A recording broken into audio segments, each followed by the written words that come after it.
Elle semble comme endormie. Elle alimente pourtant les plus grandes inquiétudes. Toute attaque contre des centrales nucléaires est une chose suicidaire. J'espère que ces attaques prendront fin. Que se passe-t-il donc à la centrale de Zaporijia?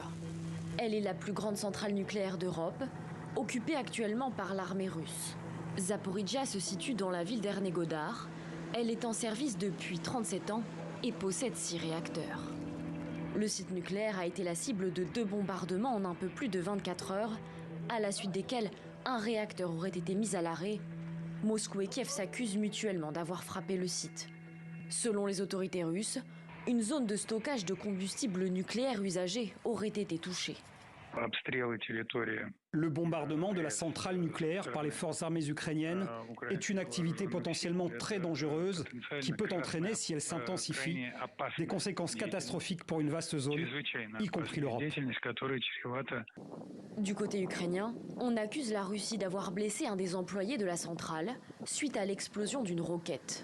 3 détecteurs de radiation sur le site auraient également été endommagés et seraient hors d'usage. Malheureusement, la situation autour de la centrale nucléaire de Zaporijia s'aggrave. Les terroristes russes sont devenus les premiers au monde à utiliser cette centrale, la plus grande d'Europe. Tout semble calme, voire normal, dans la ville d'Ernegodar.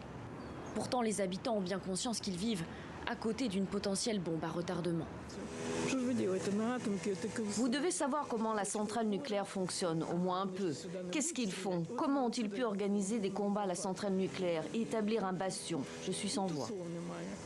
En mars dernier, le ministre ukrainien des Affaires étrangères avertissait « Si la centrale explosait à cause de bombardements, les effets seraient 10 fois pires que ceux de l'accident nucléaire de Tchernobyl ».